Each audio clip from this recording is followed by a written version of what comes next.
Hello guys, welcome to my humble YouTube channel where I bring you fanfiction that will brighten your days. Before we start, a subscribe is greatly appreciated, and don't forget to leave a like and ring the bell icon so you won't miss exciting new fanfiction stories. ReSlime. Finding a Way Back in Another World by Legendaryray5. Chapter 1. Arc I Chapter 1. Reboot. Note.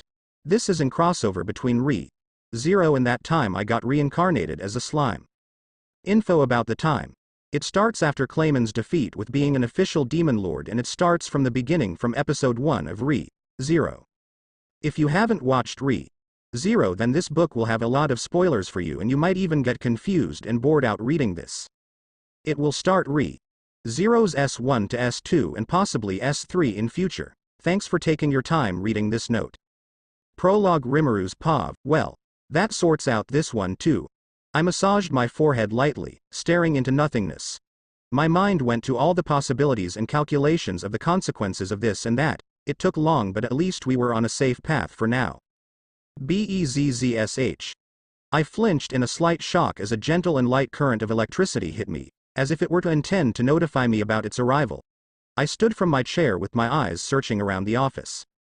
What was that? It was too gentle if it was trying to hurt me. Raphael, can you locate the traces on where the energy came from? It appeared for a split second, but I'm sure of it. It is coming from near the woods and it doesn't seem to have malicious intent, but caution is important. With that, Ranga jumped gracefully from my shadows and waged its tail beside me, giving me a worried look. Master, should I check it out? No need for it, Ranga. I appreciate your worry, but I think I can easily handle it, and even if things go south, I believe in myself. I rubbed Ranga's head with a soft eye smile on my face. I turned around and cracked my fingers as Ranga descended into my shadows. Rustle, rustle, rustle. I walked through the long grasses of the forest, picking up faint traces of the enigmatic energy. Based on the observation of the split-second traces, it possesses a different of magicules. I walked thoughtfully, trying to think what it could be. I don't sense that energy anymore. It disappeared in thin air, Rimuru muttered, rubbing his chin in confusion. Suddenly a hand, dark as night and its edges sharp as blade, penetrated through the world, with the intent to pulling someone. However, it failed to do so as Rimuru sensed it already. He somersaulted the claw but was pulled by another one from his behind. Unable to escape from his grasp, the claw consumed Rimuru into the portal. Chapter 1. Reboot. Rimuru's POV, point of view. I groaned as my vision was hit by a bright flash. Nothing like the nighty atmosphere that was once a second ago. I rubbed my eyes and slowing blinked them open, my hands ready for possible combat or ambush. But all I heard was a faint voice saying, "Don't blame yourself, love yourself more." I totally expected at least one enemy. However, when I opened my eyes, it was nothing like I expected, far from what I've assumed. It gave me a feeling of déjà vu in a certain way that I don't want to experience, the feeling of starting all over. In between of various passing humans with features of monster or animals. I was standing in front of a foundation in a sunny noon. I stood still, confused and trying to figure out my situation. Various peoples passing by were giving me a strange look as I basically appeared out of nowhere. Wasn't I just in Jura Forest like a second ago? Now I'm in an unfamiliar place with the sun shining brightly when it was the cloudy and silent night not so long ago. Was the shadowy hand and female voice responsible for this? How are they connected to each other and where did they drop me at? I furrowed my brows in confusion. Whenever I've been transported to the opposite side of the world, or maybe in a new universe itself. Just as I was to call Raphael, I was rudely interrupted as someone shouted at me. He was sitting in a shiny carriages with golden outlines, and it was being pulled by two unfamiliar brown creatures, which gives a feeling of a velociraptors from Jurassic Park. The person looked like a noble. His appearance gave it off since he was wearing a lustrous outfit made from a fine quality of silk. The collar of his shirt was so lustrous that one may assume it was made of purely diamond and gold. He was wearing a hat and had various rings in his fingers with different gemstones fit on the ring. He had a well-shaped gray mustache and few wrinkles on his face. Move aside. I don't have the damn day to wait for you to finish getting a tan, brat, he rudely remarked at me. I moved aside from the road.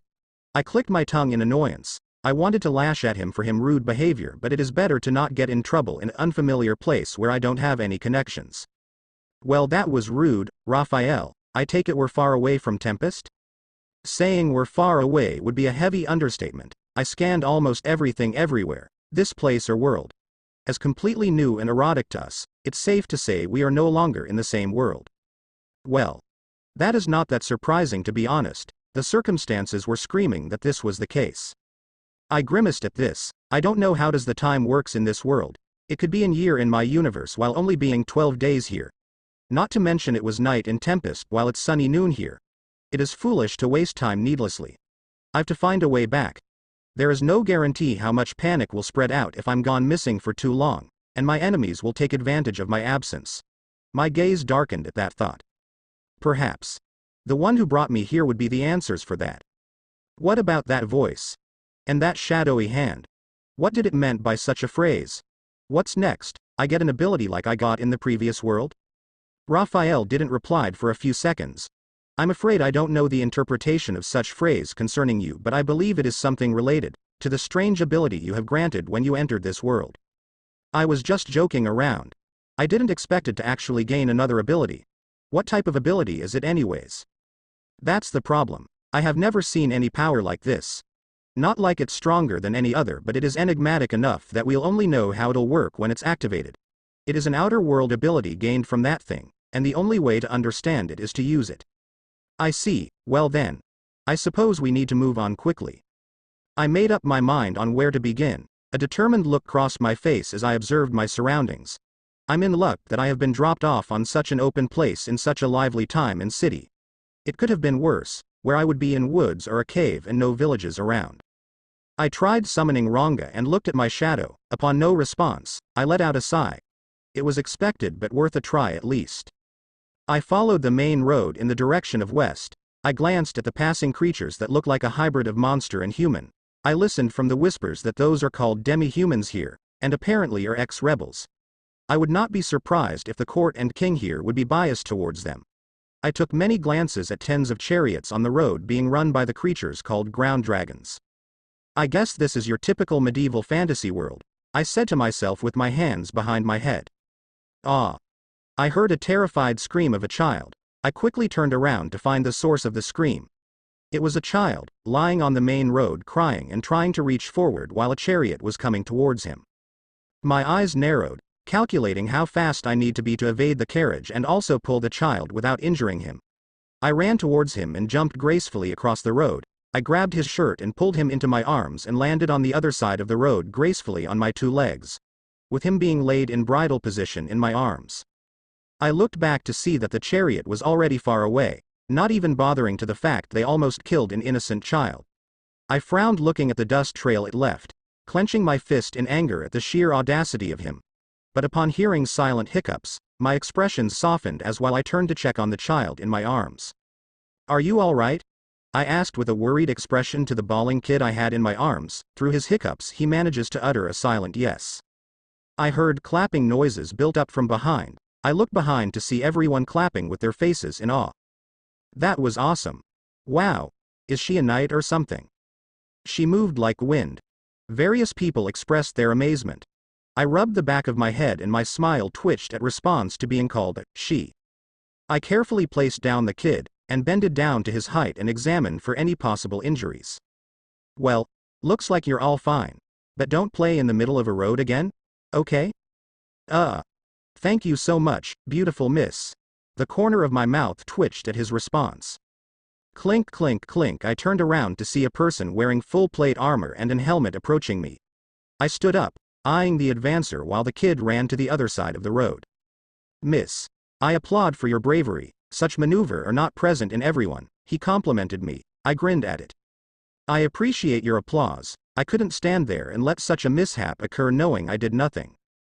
Those are words of a selfless and wise person, Miss. Rimuru Tempest. And Mr. actually. Oh, I see. I apologize for my misconception, he explained, rubbing the back of his helmet, clearly flustered. It's all right. It's not the first time I have been referred as Miss. Who may you be, sir? I asked, giving its okay gestures with my hands. Bartholomew Edith at your service, Rimuru-san. You don't look like a knight nor noble and I haven't seen before. Are you perhaps a foreigner? Well, you could say that I come from very far away to visit this Dragonland. So far away that I don't even know how will I get back. I said with a nervous laugh. I see, who I'm to judge you on such circumstances. Are you perhaps a noble from Kararagi? Such a dignified title isn't for me. I'm merely of common birth. I don't hail from Kararagi, thou. I'm from really far away. More like slime birth. As that's so, I find it hard to believe if I say, your attire certainly boasts of a caliber above of nobles. Even from this distance, it's impossible to ignore the opulent silk and the embellishments which are certainly spectacular. I could sense him getting his guard up. He moved his hand closer to his sword. It's natural after all. I'm a foreigner who is neither a noble nor knight but possesses a great amount of skills, and my prestigious attire pushes the theory of being a spy or assassin even more. I really should change my clothes and make a story on my background which isn't total truth nor lie. Lying about my origins could come to bite me in my ass later on. You flatter me, Sir Bartholomew. Even thought I wasn't exactly a knight. My friends and family were really skilled peoples. They made me this attire. Technically it wasn't a lie, just not the entire truth. Ah, that explains it. With that and lingering awkward silence permeated between them, the only thing that was canceling it was the constant running chariots and chatters of people. I wanted to ask about the currency of this country and possibly duplicate it. But a doubt formed at the back of my brain when I remember that he is suspicious of me, and showing any abilities can escalate his suspicious, and I definitely don't want to be stuck in an unknown country with knights pursuing me day and night. Even though I can just one-shot them, I certain don't want my reputation to be something like merciless slime or sinful lowly. No. Just no. Can you please tell me about this country's currency? I slyly asked him, carefully placing my words to appear normal as possible. Sure. Why not? Cough cough. The first and the lowest denomination of coin is the copper coin. It has the figure of royal castle on it, though it doesn't make the royal appear low. He explained hastily, knowing why I raised my eyebrow. But compared to the ascending figures, they can be settled at the lowest. The second and the least used denomination is the silver coin. It has the figure of the sage on it. It is worth 100 copper coins. Sage, huh? I wonder if that guy has any connection to Raphael or is an parallel version of Great Sage in this universe. Please refrain from comparing myself to someone imprinted on a merely silver coin. Oh, is that pride what I am seeing? I teased Raphael at the rare opportunity. It's just your imagination, master. Oh really? That's all you have to say on that? I deadpanned. I'd say master is better and more stronger than any figures on the denominations. Don't try to distract me from the fact that bungee gum have both the propay. Wait, no. I was broken out of my thinking by a coughing noise made by none other than Bartholomew. I didn't needed to see his face to know he realized I wasn't listening at all. Did you listen to what I explained about the holy coin? No. I answered with a nervous smile. He sighed, looking a bit dejected, but quickly asked another thing. But hey, you listened about the gold coin, right? I'm afraid no. His head and arms dropped into the air as he stared at the ground, a purple aura surrounding him. Sorry. Well then, I'll explain it again. Gold coin is the most commonly used form of denomination and have the figure of sword saint in it. It is worth 100 silver coins. You're listening right. No, actually. Wait, what? Just kidding. Please continue. Argue and your jokes.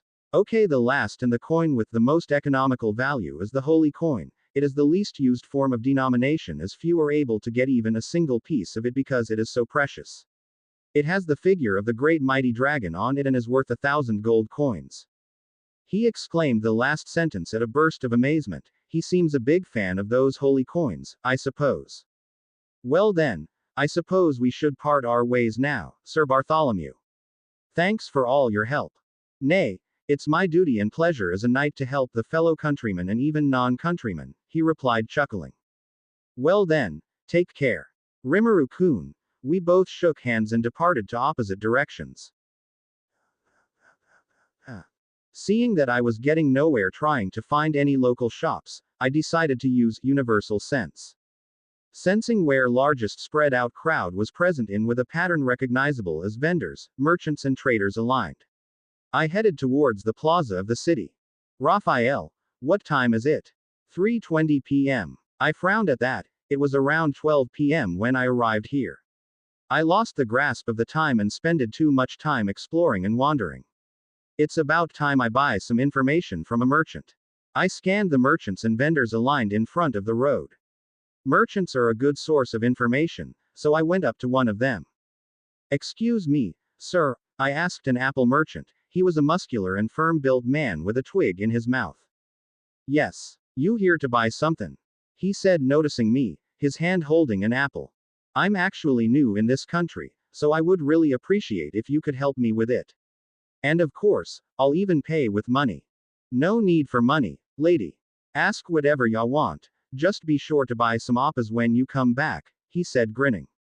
He had a greedy tone in his voice when he spoke it. I assume it's because of my prestigious-looking clothes which made him assume I'm some kind of foreign noble. Thanks you. Do you know a place where I could trade currency? Yeep. But the best one is in da slum.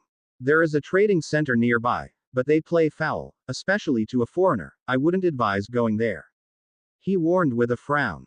I see, I said, rubbing my chin. Looks like the citizens aren't fond of the nobles. It's better to visit the slums since the nobles got connection and could false accuse me, use their connections to blackmail or worse, get me imprisoned. I can break out of it whenever I want. I would rather stay on good terms if I want to return to Tempest as soon as possible. Where can I find the one in the slums? I said, looking at him. He grinned at that. You made the right choice. The nearest route to the slums goes from the alleyway down the fancy bridge in the northeast area, he said, pointing his hand towards the route. But beware, the alleyway is infested with hoodlums and thugs, he gave me a warning. I see, I shall keep it in mind. And also make sure to buy some apples when I return here again. Apples. You mean appa, right? Are they called apples in your country? You could say that. Oh. How silly of me, I forgot to ask your name. Kodoman Rish, the best appa seller in the entire country. He said, grinning widely.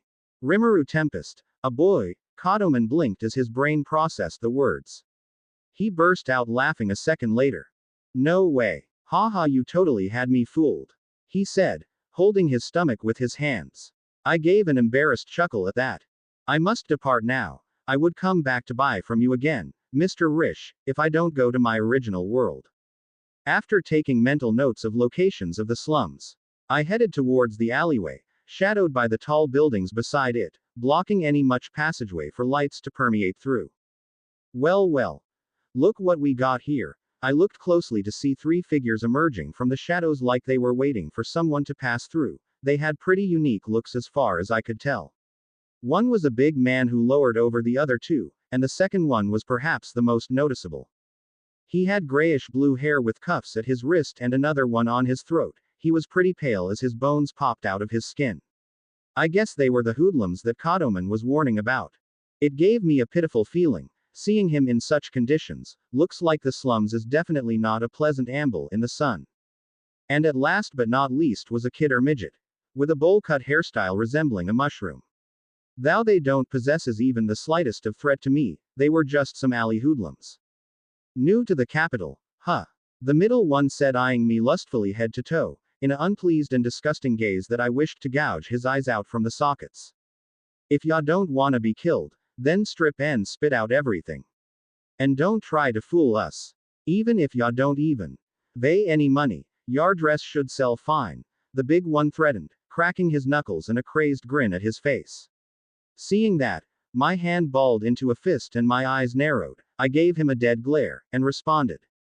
Oh, is that so? Well then, why don't you try doing it? Because I'm afraid I might kill you if you get too close. They seems to intimated by it since the mushroom midget backed down. He gestured his hand to the middle one to come down to his level. Oi, she looks like a royal knight, that might explain her attire. Let's quickly get out of here, he fearfully whispered to, his eye fixed on me. Huh, don't be afraid of a mere bluff, Khan. Her dresses aren't something that a mere royal knight could afford, she is probably of those arrogant noble bitches who sucks on their daddy's son and act all might. He replied back furiously. Seems like I do have to resort to violence. But my focus on them was disturbed as I sensed someone else enter the scene. Stop the bluff, bitch, if ya doesn't get on the ground this instant, I'm gonna fucking shove my fist down ya throat. The big yelled, and that was the final straw. Just as those words left his mouth, My fist was in front of his face, merely centimeters away from brutally smashing his skull into bits. I stopped before I could actually hit him, and the pressure and force of my fist generated in the air was enough to send him flying. His entire body smashed to the wall behind him with a loud boom, and his body was like a bloody tomato. The wall was severely smashed by his large body, and he was oozing blood from his nose and mouth, his pupils nowhere to be seen in his eyes anymore. The blood splattered down the entire alley. His brain matter can be seen through the shattered skull. It was dripping along with blood and hanging off the skull with a few nerves as support. It was a horrific sight to look at, but for a normal person. Not a demon lord. I didn't need to see him back to know his spine have been completely disintegrated. His lung fell out from his crushed sides. Foam followed down the pathway along with blood, dripping from his mouth.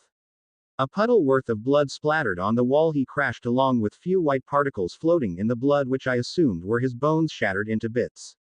Trails of blood running down around the walls to the surface as it grew into a small puddle of blood.